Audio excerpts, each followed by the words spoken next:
हनुमानजी विचार करतात, हे सर्वजण जर ज्या हातून काही दान घडलेलं नाही, गरिबांची सेवा घडलेली नाही, एखादा दुःखी असेल त्याला आम्ही आनंद देऊ शकलो नाही, पण हे सगळं असताना देखील प्रभू एकच इच्छा आहे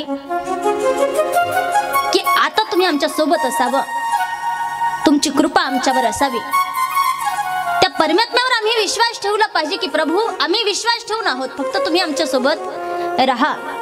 का जगाचा मालक सोबत असेल तर या जगताची गरज राहत नाही, फक्त जगाचा मालक आमच्या सोबत असायला पाहिजे। आणि म्हणून आज हनुमानजींना विश्वास आहे, श्रद्धा आहे रामप्रभूंवरती, आणि म्हणून आज हनुमानजी कार्य करत असताना त्या प्रभू रामचंद्रावरती विश्वास ठेवून सांगतात की आता कुणीही वापस जाऊ नका, जोपर्यंत मी येत नाही तोपर्यंत कुणीही वापस जायचं नाही, ज्यावेळेला मी वापस येईल त्यावेळेला आपण सगळे मिळून प्रभू रामचंद्रांजवळ जाऊ आणि प्रभू रामचंद्रांना जाऊन सांगू की आम्ही सगळ्यांनी मिळून काय केलंय, सीता मातेचा शोध लावलेला आहे।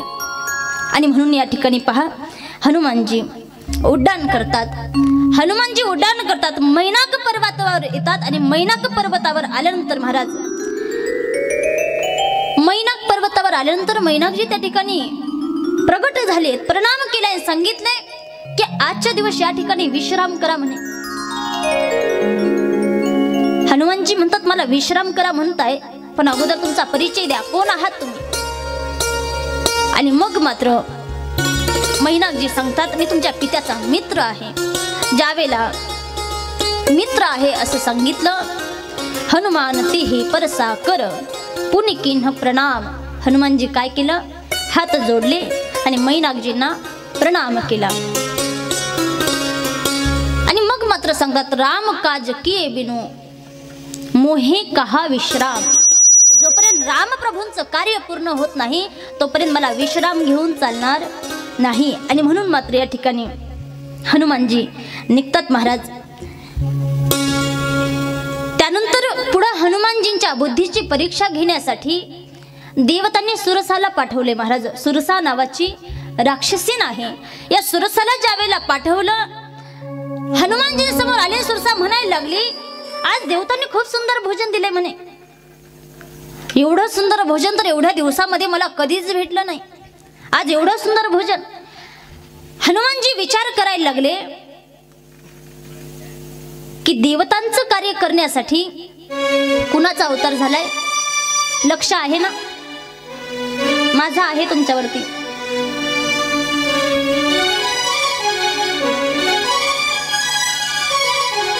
रामप्रभूंचा अवतार कशासाठी झालाय, बोला बोला कशासाठी झालाय, लक्ष होतं ना? देवतांचं कार्य करण्यासाठी रामप्रभूंचा अवतार झालाय। कुणाचा? रामप्रभूंचा। आणि रामप्रभूंचं कार्य करण्यासाठी मी आलोय, पण देवतांनी मलाच त्या ठिकाणी भोजन बनवलंय। हनुमानजी विचार करतायत महाराज, आणि त्या सुरसाला सांगतात हे बघ तुला मला खायचंय ना, बिंदास्त खा म्हणे, परंतु कधी राम काज करे फिरी में आवहू, ज्यावेळेला मी रामप्रभूंचं कार्य करेल आणि वापस येईल, रामप्रभूंचं कार्य काय आहे, सीता मातेचा जानकी मातेचा शोध लावायचा आहे। मी लंकेमध्ये जाईल, सीता मातेचा निरोप घेईल, सीता मातेचा निरोप घेऊन पुन्हा प्रभू रामचंद्रांकडे जाईल, रामप्रभूंचा निरोप सीता मातेला सांगेन, सीता मातेचा निरोप प्रभू रामचंद्रांना सांगेल, आणि मग तुझ्याकडे मग तुम्हाला खा म्हणे।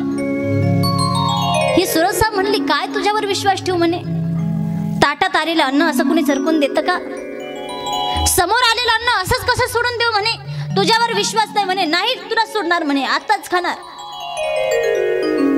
हनुमानजी म्हणतात तुला प्रेमानं सांगितलंय की मला रामप्रभूंचं कार्य करू दे मग खा म्हणून, ऐकत नाही। ती म्हटले आताच खाणार। विशाल रूप धारण केलं महाराज, आणि ज्या वेळेला तिनं विशाल रूप धारण केलं हनुमानजी छोटे झाले। ती ज्या वेळेला हनुमानजींना खाण्यासाठी छोटी झाली, हनुमानजी विशाल रूप धारण केलं।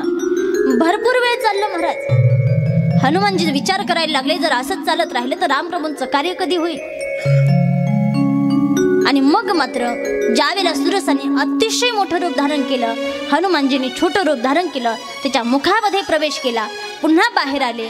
ज्यावेळेला हनुमानजींनी असं केलं सुरसा प्रसन्न झाली, आणि मग मात्र सुरसा म्हणायला लागली की मी तुमच्यावर प्रसन्न आहे म्हणे, आता तुम्हाला जायचं ना, बिनधास्त जा आणि जाऊन रामप्रभूंचं जे काही कार्य आहे ते पूर्ण करा.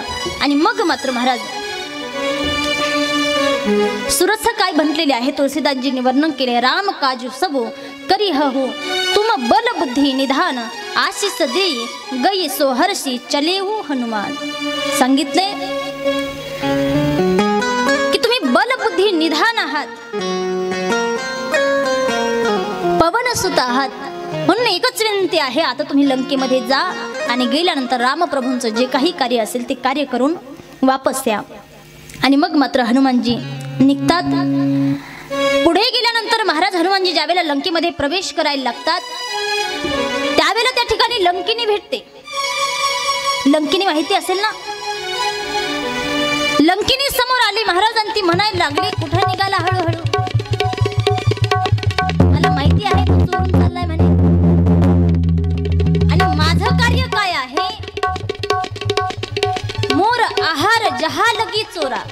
सांगितलंय माझं काम आहे, जो कोणी चोर बनून या ठिकाणी लंकेमध्ये जात असेल त्याचं भक्षण करायचं, तोच माझा आहार आहे, आता मी तुला खाणार म्हणे.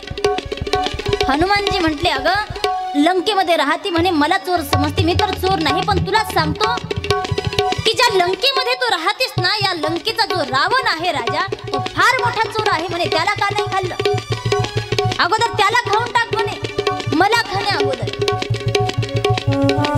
लंकेने काय ऐकायला तयार नाही. मग मात्र हनुमानजींनी काय केलं, एक बुक्का मारला. जसा बुक्का मारला त्या लंकिनीला महाराज रक्ताची उलटी झाली, उठून उभा राहिली, म्हटले क्षमा करा, चुकलंच म्हणे, जरा तुम्हाला जायचं असेल तर जा. लंकिनीने आज्ञा दिली. हनुमानजी लंकेमध्ये प्रवेश करतात. ज्यावेळेला लंकेमध्ये प्रवेश करतात संपूर्ण लंका नगरी हनुमानजी फिरतायत महाराज. लंकेमध्ये गेल्यानंतर हनुमानजींना काय दिसलं, भवन पुनी एक देख सुहावा हरी मंदिरतः भिन्न बनावा. ज्यावेळेला पाहिलं हनुमानजीने दारामध्ये तुलसी आहे, द्वारावर रामनाम लिहिलेलं आहे. विचार करायला लागले, राक्षसाची नगरी आहे आणि या राक्षसाच्या नगरीमध्ये रामप्रभूंचा भक्त कोण आहे, बघितलं पाहिजे म्हणे, कोण रामप्रभूंचा भक्त आहे, कोण रामप्रभूंची भक्ती करतोय, पाहिलं पाहिजे. आणि मग मात्र महाराज हनुमानजी त्या ठिकाणी जातात. तोपर्यंत त्यांना आवाज येतो, राम राम तेहि सुमिरन किन्हा हृदय हरस कपी सज्जन चिन्हा. आज ज्या वेळेला हनुमानजी त्या ठिकाणी लंकेमध्ये जातात, गेल्यानंतर एक ठिकाण असं दिसले ज्या ठिकाणी गेल्यानंतर ते पाहिल्यानंतर अशी अनुभूती निर्माण झाली की कुणीतरी रामप्रभूंचा भक्त या ठिकाणी आहे, कोण आहे. म्हणून हनुमानजी त्या ठिकाणी गेलेत आणि गेल्यानंतर पाहिलं बिभीषणजी बाहेर आले. विचारलं, कोण आहात तुम्ही. हनुमानजीने सांगितलं, मी रामप्रभूंचा भक्त आहे. बिभीषणजीने सांगितलं, विचारलं, तुम्ही रामप्रभूंचे भक्त आहात, मग मला रामजींची कथा सांगा म्हणे. हनुमानजी महाराज बिभीषणजींच्या अंतःकरणातला तो भाव हनुमानजींनी पाहिला की खरंच राक्षसाची नगरी असून सुद्धा या राक्षसाच्या नगरीमध्ये कोणी भगवंताचा भक्त असू शकतो. वास्तविकता हा भक्त कुठेही असू द्या महाराज, भक्ताचे लक्षण काय आहेत बघा. जशी नदी आहे ना, एखादी नदी वाहते, फार मोठी नदी आहे, आणि तुमच्या मनामध्ये भावना निर्माण झाली की नाही आता ही नदी वाहण्याची बंद करायची, हिला आडवं लावायचं, काहीतरी बंद केली पाहिजे. तुम्ही त्या ठिकाणी भरपूर माती टाकली, दगड टाकले, नदी अडवायचा प्रयत्न केला, तुम्ही एका ठिकाणाहून नदी अडवायचा प्रयत्न केला, पण नदी वाहण्याची थांबत नाही, मग ती तिचा रस्ता बदलवेल, दुसरा मार्ग पकडेल तिथूनच, पण वाहण्याची बंद होणार. तसं भक्ताचं असतं, जीवनामध्ये कितीही संकट येऊ द्या, कितीही त्रास होऊ द्या, पण ते कधीही आपला मार्ग बदलत नाहीत. वास्तविकता हा प्रत्येकाच्या अंतःकरणामधली फक्त एकच भावना असते की प्रभू आमचं छोटं घर का असेना, पण त्या घरामध्ये तुम्ही काय करा या. ब्रजवासी संतांनी हा भाव खूप सुंदर प्रकारे वर्णन केलेला आहे, पहा, दर्शन करा. मेरा छोटा सा परिवार हरि आ जाओ एक बार, मेरा छोटा सा परिवार हरि आ जाओ एक बार, मेरा छोटा सा परिवार हरि आ जाओ मेरा छोटा सा परिवार, अरे आ जाओ एक बार। मेरा छोटा सा परिवार, हरि आ जाओ एक बार। मेरा छोटा सा परिवार, हरि आ जाओ एक बार। मेरा छोटा सा परिवार, हरि आ जाओ एक बार। मेरा छोटा सा परिवार, हरि आ जाओ एक बार। हरि आ जाओ, हरि आ जाओ, हरि आ जाओ, हरि आ जाओ। मेरा छोटा सा परिवार, हरि आ जाओ एक बार। मेरा छोटा सा परिवार, हरि आ जाओ एक बार। ओ हरि आ जाओ, हरि आ जाओ, हरि आ जाओ, हरि आ जाओ। मेरे कुटिया में समा जाओ। मेरा छोटा सा संसार, हरि आ जाओ एक बार।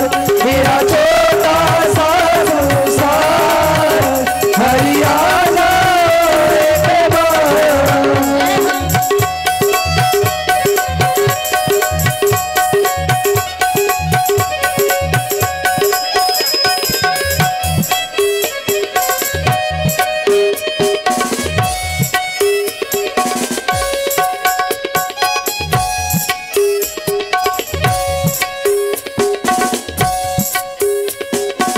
त्यानंतर पुढे वर्णन काय केले पहा। तो भक्त त्या भगवान परमात्म्याला म्हणतो, प्रभू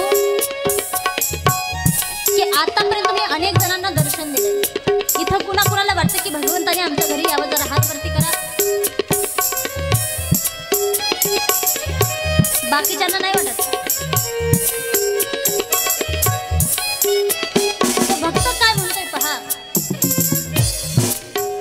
लाखों को दर्श दिखाया है, लाखों को दर्श दिखाया है, प्रभु मुझको क्यों तरसाया है। दर्श मुझ तरसाया है। प्रभु मुझको क्यों तरसाया है। हे प्रभु मुझको क्यों तरसाया है। एक ऐसी तुम्हारी माया है, ये कैसी तुम्हारी माया है। एक ऐसी तुम्हारी माया है। ये कैसी तुम्हारी माया है। आणि आता काय होते महाराज, आता नित्य डोळ्यामधून अश्रूंच्या धारा सुरू आहेत। म्हणून तो भक्त भगवान परमात्म्याला म्हणतोय, नित बहती असुवन धार, नित बहती असुवन धार।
नामातला भाव आहे मुझको बिछड़े मिल चुके कितने बीत हुए मुझको बिछड़े युग बीत गए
मधला भाव आहे महाराज कि मेरा छोटा सा परिवार हरि आ जाओ एक बार। तो भक्त काय म्हणतोय कि मुझको बिछड़े युग बीत गए क्यों रूठ प्रभु मेरे मीत गए मैं हार गया तुम जीत गए अब दर्शन दो साकार अब दर्शन दो साकार हरि आ जाओ एक बार मेरा छोटा सा परिवार हरि आ जाओ एक बार। आज हनुमानजींना बिभीषणजी सीतामातेचा पत्ता सांगतात। कुठं आहेत सीतामाता? अशोक वाटिकेमध्ये हनुमानजी त्या ठिकाणी जातात। अशोक वाटिकेमध्ये गेल्यानंतर सीतामाता ज्या वृक्षाखाली बसलेल्या आहेत त्या वृक्षावर जाऊन बसतात। रावणाने त्रिजटा नावाची राक्षसीन ठेवली आहे सीतामातेची सेवा करण्यासाठी। बाकीच्या ज्या आहेत महाराज सीतामातेला धमकावतात भरपूर। हनुमानजी झाडावरती बसून सगळं काही पाहतात। ज्यावेळेला सगळ्या जणी जातात त्रिजटा सुद्धा बाजूला जाते। हनुमानजी जी प्रभू रामचंद्राची मुद्रिका आणलेली आहे सीतामाते समोर टाकतात। ज्यावेळेला सीतामाते समोर ती मुद्रिका पडते सीतामाता विचार करते ही प्रभू रामचंद्राची मुद्रिका आहे या ठिकाणी कस काय आली। आणि मग मात्र महाराज हनुमानजी सीतामाते समोर येतात प्रणाम करतात। सीतामाता विचारतात कोण आहात तुम्ही? हनुमानजी सांगतात मी रामप्रभूची शपथ घेऊन सांगतो की मी प्रभू रामचंद्राचा दास आहे। आज हनुमानजी सीतामाते समोर जातात हात जोडतायत आणि हात जोडून सगळी काही रामप्रभूंची जी काही कहाणी असेल सगळं काही सीतामाते समोर वर्णन करतात। ज्यावेळेला सीतामाते समोर वर्णन करतात म्हणतात माई आज खरं तर मी तुम्हाला आत्ताच्या आत्ता या ठिकाणाहून घेऊन गेलो असतो पण मला प्रभू रामचंद्राची आज्ञा नाही। मला प्रभू रामचंद्रांनी जर आज्ञा दिली असती ना तर या क्षणाला तुम्हाला या ठिकाणाहून घेऊन गेलो असतो। छोटं रूप धारण केलेलं आहे महाराज। सीतामाता विचार करतात एवढा छोटा म्हणे हा कसा मला घेऊन जाणार। सीतामातेला हसायला येतं। हनुमानजी आजूबाजूला पाहतात की बाजूला फळांची झाडं आहेत।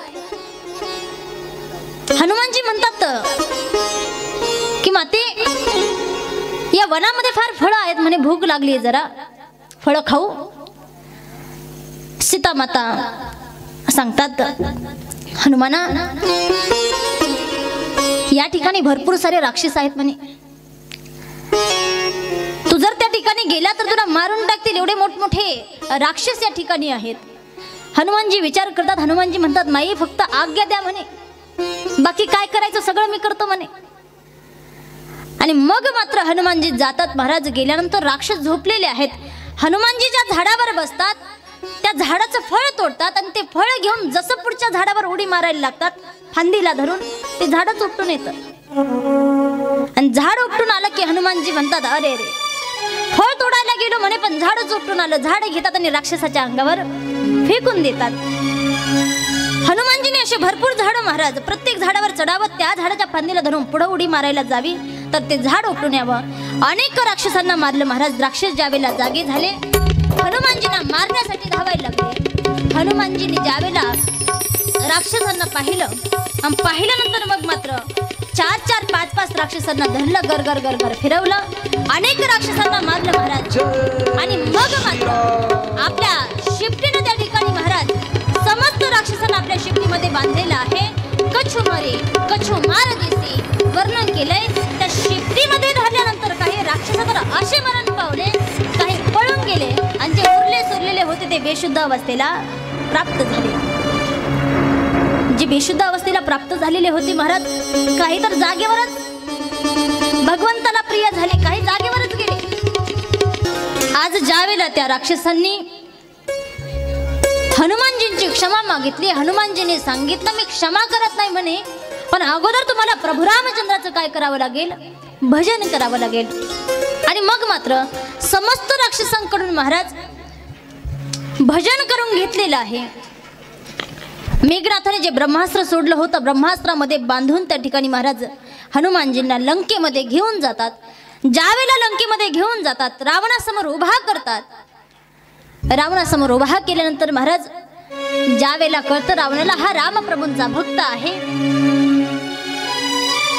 हनुमानजी त्या ठिकाणी सुद्धा रावणाला खूप समजावतात. अरे रावण, आता तरी सोडून दे म्हणे, युद्ध करण्याची इच्छा सोडून दे म्हणे, आता तरी प्रभू रामचंद्रांना शरण जा, क्षमा माग. माझे प्रभू रामचंद्र एवढे दयाळू आहेत, ते सहज रीतीने तुला काय करतील, क्षमा करतील. ज्या वेळेला रावणानं हनुमानजींचं बोलणं ऐकलं, म्हणायला लागला, अरे माकडा मला सांगतो तू म्हणे, राक्षसांना सांगितलं जा म्हणे याच्या शिफ्टीला आग लावा. का हनुमानजी महाराज रावणासमोर ज्या वेळेला जातात, हनुमानजी रावणाला ज्या वेळेला ज्ञान द्यायला लागतात, क्रोध येतोय महाराज या रावणाला. आणि मग सांगतायत की काय करायचं, शिफ्टीला काय करा, आग लावा, जाळून टाका. हनुमानजींच्या शिफ्टीला असं सांगतात की लंकेत ते सर्व कापडं बांधली होती महाराज. आणि मग मात्र हनुमानजींच्या शिफ्टीला काय लावली, आग लावली. या ठिकाणी एक गोष्ट लक्षात ठेवायची महाराज, आपण म्हणतो हनुमानजीनं लंका जाळली, काय म्हणतो, हनुमानजीनं लंका जाळली. हनुमानजीने लंका जाळली नाही, रावणाच्या कर्मामुळे लंका जळाली. रावणाचे कर्म तसे होते. आता मला सांगा, हनुमानजीने काय कापडं बिपडं काड्याची पेटी तिकडून घेऊन आले होते का? हनुमानजींच्या शिफ्टीला आग लावण्यासाठी कापडं कुठली होती, बोला बोला, कुठली होती, लंकेमधली. त्याच्यावर ओतायला रॉकेल लंकेमधलं आणि आग लावायला काडी लंकेमधली. मग आपण म्हणतो हनुमानजीने लंका जाळली, कसं शक्य आहे? मला सांगा, एखाद्याच्या घरी तुम्ही गेले आणि त्यांनी तुमच्या कपड्याला आग लावून दिली आणि तुम्ही घरामध्ये इकडे तिकडे फिरायला लागले, त्यात त्याच्या घराला आग लागली, मग तुम्ही आग लावली का? तुमच्या एखाद्या कपड्याला आग लागली तर तुम्ही शांत बसाल का? इकडे तिकडे उड्या मारणारच ना. मग ते तर महाराज हनुमानजी वानर होते.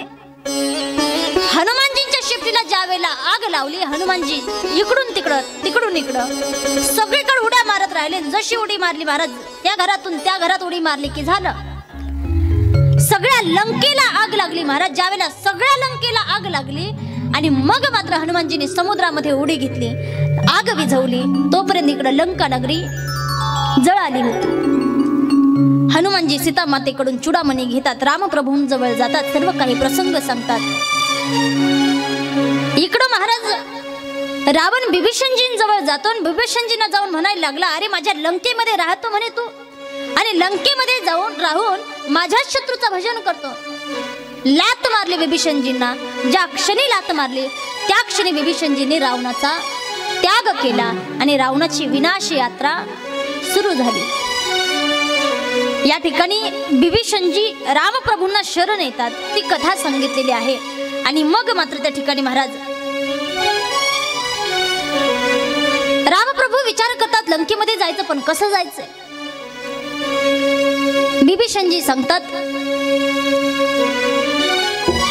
की तुम्ही कुळश्रेष्ठ आहात, समुद्रजींना विनंती करा, प्रार्थना करा, ते तुम्हाला रस्ता करून देतील. इकडं महाराज बिभीषणजींच्या पाठीमाग रावणाने 2 राक्षस पाठवलेले होते, शुक आणि सारंग, वानराचं रूप धारण करून आलेले होते. पण ज्या वेळेला त्या ठिकाणी कळालं की हे रावणाच्या बाजूने आलेले आहेत, राक्षस आहेत, त्यांना एक निरोप दिला आणि वापस पाठवलं. महाराज रावणाजवळ गेले, रावणाजवळ जाऊन म्हणायला लागले. लंकेत आल्यानंतर रावणाने विचारलंय, का रे तुम्हाला पाठवलं होतं, किती सेना आहे रामप्रभूची? का रावणाने ऐकलं, विचारलं, 18 पद्मसेना आहे. बरं मला सांगा त्यामधला सगळ्यात मोठा वीर कोण आहे? शुक सारंग सांगायला लागले, महाराज सगळ्यात मोठा वीर कोण आहे ते माहित नाही म्हणे, पण सगळ्यात कमजोर कोण आहे ते कळलंय म्हणे. लंका जाळून गेलाय तो सगळ्यात कमजोर आहे. मग विचार करा बाकीचे किती ताकदवान असतील. शुक सारंग सांगतात की रामप्रभूच्या सेनेमधला असा एकही वानर नाही, असा एकही सेवक नाही की जो तुम्हाला मारू शकत नाही. एवढ्या ताकदीचे सैन्य त्या ठिकाणी रामप्रभूंजवळ आहे. हे शुक आणि सारंग सांगतात की आता आम्हाला वाटतं तुमचा मृत्यू जवळ आलाय, तुम्ही एक काम करा म्हणे, तुम्ही रामप्रभूंना शरण जा आणि क्षमा मागा. रावण म्हणायला लागला, तुम्ही माझ्या बाजूने आहात की रामप्रभूच्या बाजूने आहात?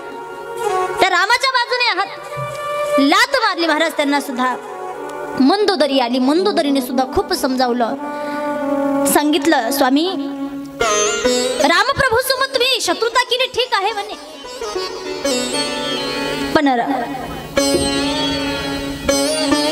युद्ध जर तुम्ही रामप्रभूंसोबत केलं तर तुमचं हरण हे निश्चित आहे आणि रामप्रभू जिंकणार हे निश्चित आहे. मग एक काम करा ना, युद्धच करू नका. मंदोदरी खूप समजावते महाराज, सगळेजण समजावतायत, पण रावण ऐकायला तयार नाही.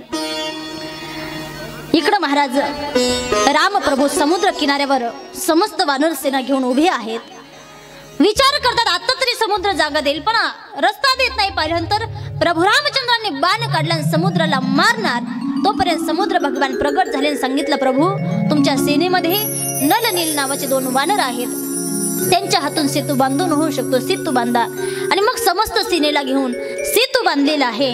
आणि सेतू बांधल्यानंतर महाराज त्याच ठिकाणी त्यांनी एक शिवलिंगाची स्थापना केली, ज्याला आपण सेतू रामेश्वर म्हणतो.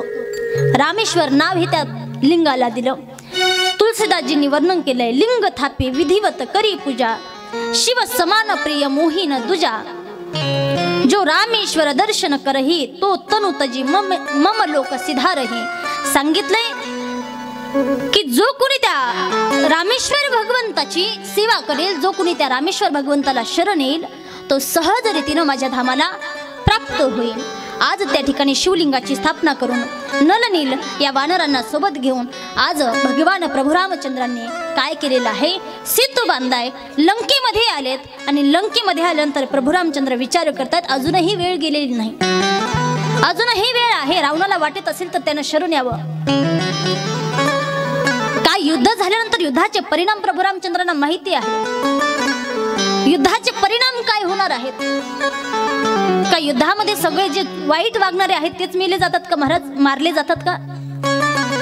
ज्यांची काही चुकी नाही तेही मरतात, निरपराधीही मरतात, अपराधीही मरतात.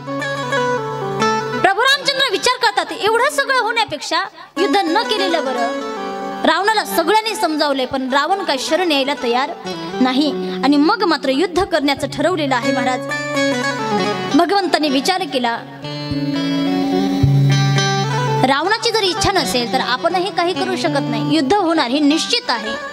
आणि मग मात्र दोन्ही बाजूने सेना आहे. प्रभू रामचंद्रांच्या बाजूने सेना आहे वानरांची, रावणाच्या बाजूनेही सेना आहे.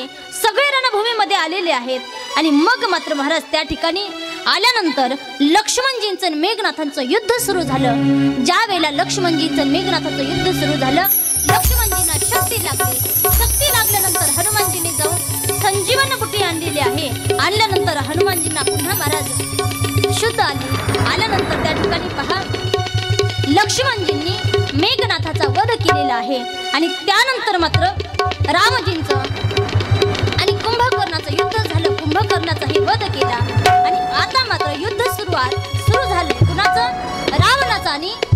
रामचंद्राचं जसं युद्ध सुरू झालं, मोठमोठे वीर योद्धे आहेत महाराज, अनेक तोला मोलाचे असणारे योद्धे एकमेकांसोबत युद्ध करतात. आणि आज युद्ध करता करता त्या ठिकाणी महाराज युद्ध करत असताना प्रभू रामचंद्राने अनेक बाण रावणाला मारले, पण रावण मरत नाही.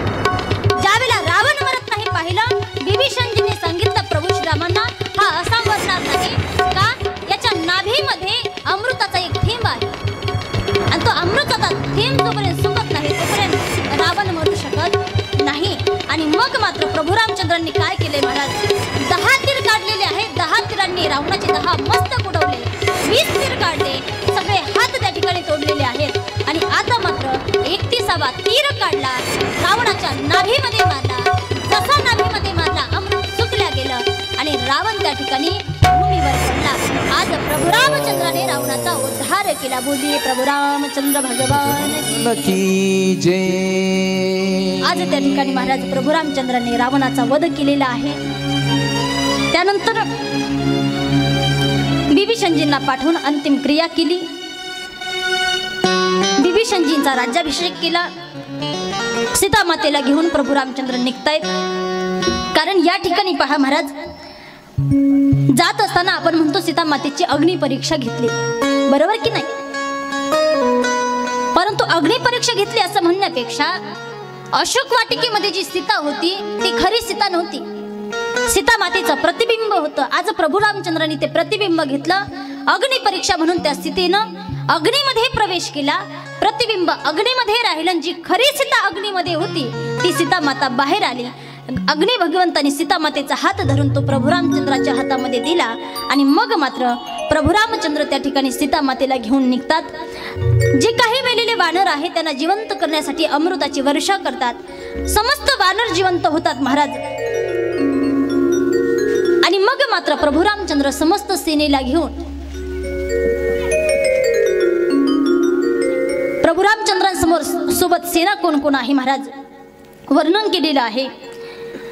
जांबवंजी, अंगजी, सगळी काही सेना, जी काही वानर सेना असेल विमानामध्ये घेऊन निघतायत. हनुमानजींना सांगतायत, हनुमाना तुम्ही भरताजवळ जा आणि भरताला जाऊन सांगा की प्रभू श्रीराम येत आहेत का, 1 दिवस बाकी राहिलाय आणि माझ्या भरताला जर कळलं नाही आज राघव वापस येत आहेत तर माझा भरत प्राणाचा त्याग करेल.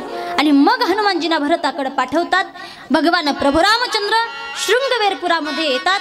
केवटाला वचन दिलं होतं की मी वापस येताना तुम्हाला भेट देईल. केवटाजवळ जातात, केवटाला पुन्हा एकदा दर्शन देतात, पुन्हा त्या ठिकाणी केवटाला भक्ती समर्पित करतात. आणि मग मात्र निषाद राजांना घेऊन महाराज भगवान परमात्मा अयोध्येकडे निघतात. इकडं हनुमानजी भरतजींजवळ येतात आणि भरतजींना जाऊन निरोप देत आहेत. काय निरोप देत आहेत दर्शन करायचे पहा. रंगीला एक खबरिया राम आए नगरिया, खबरिया राम आए नगरिया, बजरंगी लाए खबरिया राम आए नगरिया. बजरंगी लाए खबरिया राम आए नगरिया, बजरंगी लाए खबरिया राम आए. जय हो बजरंगी लाए खबरिया राम आए अयोध्या, बजरंगी लाए खबरिया राम आए नगरिया. आते नगरिया, आते नगरिया, आते नगरिया, आए नगरिया. बजरंगी लाए खबरिया, बजरंगी लाए खबरिया राम आए नगरिया, बजरंगी लाए खबरिया राम आए नगरिया, बजरंगी लाए खबरिया राम आए नगरिया.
लिहिलं आहे महाराज. खबरिया रामाये नगरिया आये नगरिया आये नगरिया आये नगरिया आये नगरिया बजरंगी लाए खबरिया रामाये नगरिया रिपुर नरीति सुजस सुर गावत सीता सहित अनुज प्रभु आवत सुनत वचन बिसरे सब दुखा निशावत जिमी पाये पियुषा. ज्यावेळेला ऐकले राम प्रभू येणार आहेत भैया भरत भय बावरिया राम आये नगरिया बजरंगी लाए खबरिया राम आये नगरिया. को तुम तात कहते आई को तुम तात कहते आई मोहि परम प्रिया बचन सुनाई मोहि परम प्रिया बचन सुनाई मारुत सूत में कपि हनुमाना. आज भरतजींनी विचारले कोण आहात तुम्ही आणि या ठिकाणी येऊन एवढं सुंदर वचन तुम्ही मला सांगितलं एवढा सुंदर निरोप दिला तुमचा परिचय काय आहे. आणि मग मात्र हनुमानजी आपला परिचय सांगतात. काय परिचय सांगतात कि मारुत सूत में कपि हनुमाना नामू मोरा सुन कृपा निधाना. ज्या वेळेला ऐकलं महाराज आज हनुमानजी काहीतरी निरूप घेऊन गेलेत म्हणून वर्णन केले. हनुमानजी म्हणतात की मिलने आया प्रभु की खबरिया राम आई नगरिया बजरंगी लाए खबरिया राम आई नगरिया. आज हनुमानजी जाऊन भरतजींना निरोप देत आहेत की प्रभू श्रीराम आता कुठे येत आहेत अयोध्या नगरीमध्ये येत आहेत. आणि इकडं महाराज ज्या वेळेला प्रभू रामचंद्र निघतायत समस्त सेनेला घेऊन निघालेत अयोध्या नगरीमध्ये ज्या वेळेला येतात त्यावेळेला त्या अयोध्या नगरीचं दर्शन करतात. अयोध्या नगरी कशी आहे त्या अयोध्या नगरीचं दर्शन केलेलं आहे. एवढी सुंदर अयोध्या नगरी आहे. त्या अयोध्येमधले रंगमहाल पाहतात. त्या अयोध्येमधले ते सुंदर वातावरण ते रमणीय वातावरण ज्या वेळेला पाहतात त्या अयोध्येचं वर्णन केलंय. शरयू माता वाहते महाराज. वर्णन काय केले पहा दर्शन करा.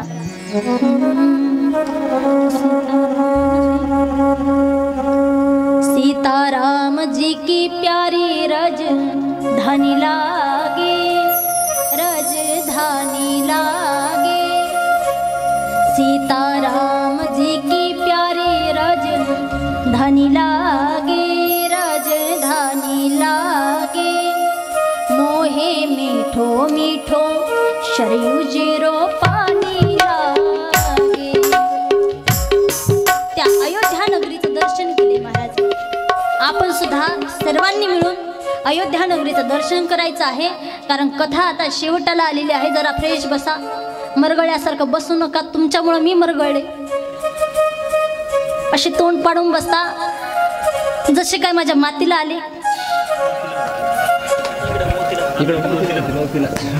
आमच्या इकडं मौतीलाच म्हणता. मी मातीला ऐकले कुणाचं तरी. तर सर्वांनी आनंद घ्यायचा आहे. राहिले थोडा वेळ राहिलेला आहे. सर्वांनी आनंदानं शेवट कथेचा करायचा आहे. वर्णन काय केले पहा कि सीताराम जी की प्यारी राजधानी लागे राजधानी लागे मोहे मीठो मीठो शरीर जीरो पानी लागे.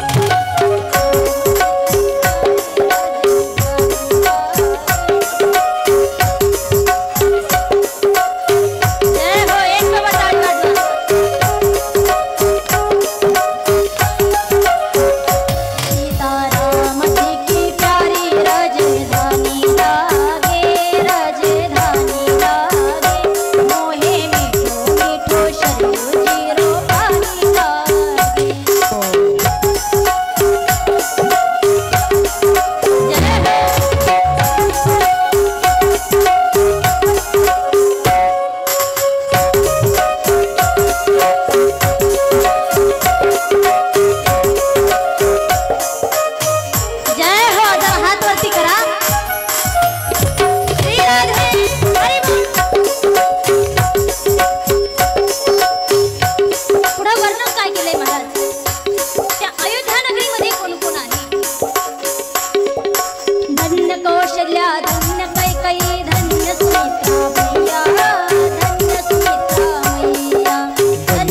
सुमित्रा मैया धन्य सुमित्रा मैया धन्य कौशल्या धन्य कैकयी धन्य सुमित्रा मैया धन्य सुमित्रा मैया आवाज सुमित्रा मैया धन्य सुमित्रा मैया धन्य भूप दशरथ के आंगन खेले चारों मैया मीठी सोतरी राजीली प्रभु की वाणी लागे प्रभु की वाणी लागे माने कारो कारो जमरो पानी लागे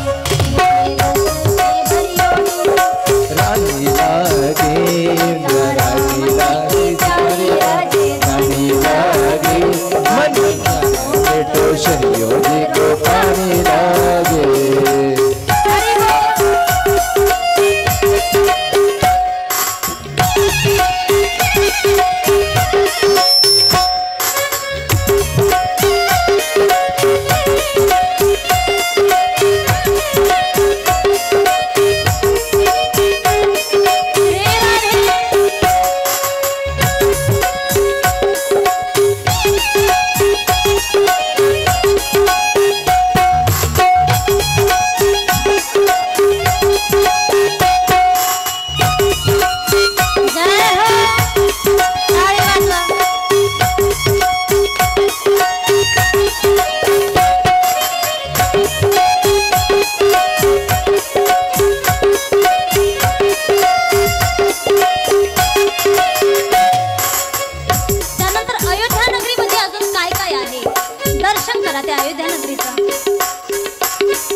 छोटी छावनी रंग महल हनुमान गढ़िया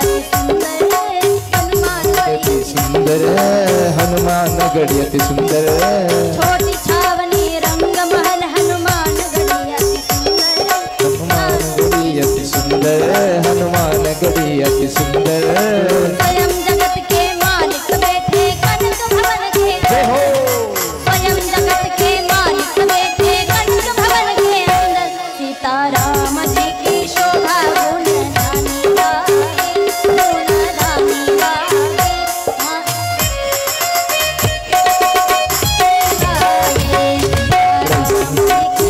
राजधानी लागे राजधानी लागे मन मिठो मिठो बिनो पानी लागे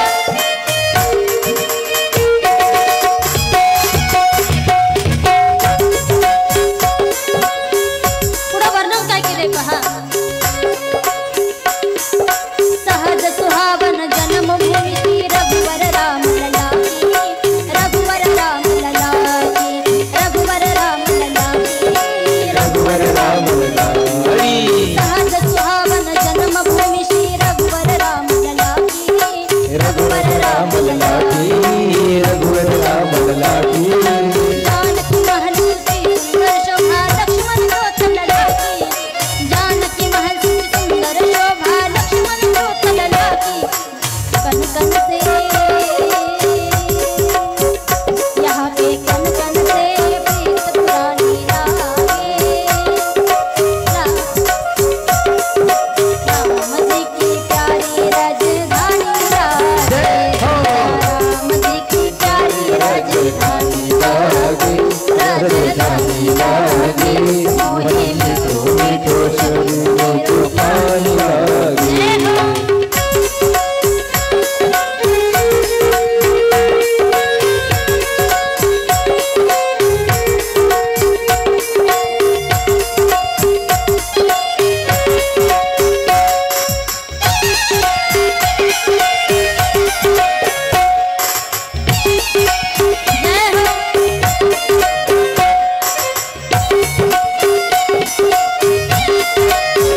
जी की प्यारी राजधानी लागे, राजधानी लागे।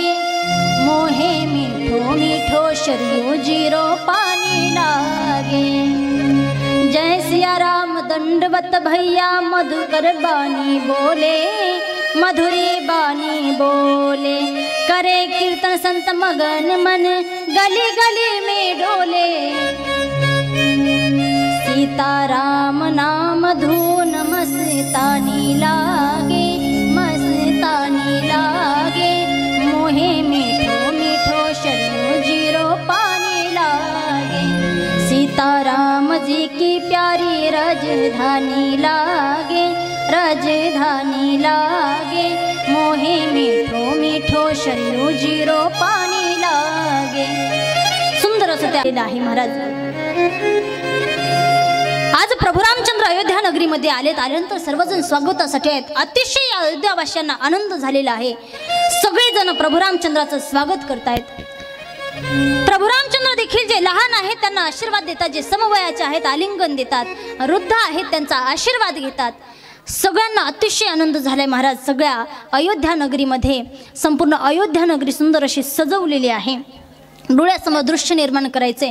साधा आपल्या अयोध्येमध्ये ज्यावेळेला प्रभू रामचंद्रांची प्राणप्रतिष्ठा होणार होती त्यावेळेचं वातावरण बघा डोळ्यासमोर आणा की मूर्ती प्राणप्रतिष्ठा करायची होती तर एवढा उत्सव असेल। ज्यावेळेला स्वतः प्रभू रामचंद्र 14 वर्षातून वनवासावरनं घरी येत असतील त्यावेळेला वातावरण काय असेल महाराज। सर्वांना अतिशय आनंद झालाय। आणि आज मात्र वशिष्ठजी म्हणतायत, वशिष्ठजीने निश्चय केलाय आता मात्र प्रभू रामचंद्राचा राज्याभिषेक करायचा आहे। आणि मग मात्र महाराज सुंदर अशी अयोध्या नगरी सजवली आहे। देवता सुद्धा जय जयकार करायला लागलेत। आणि मग मात्र त्या ठिकाणी यज्ञ सुरू झालेत।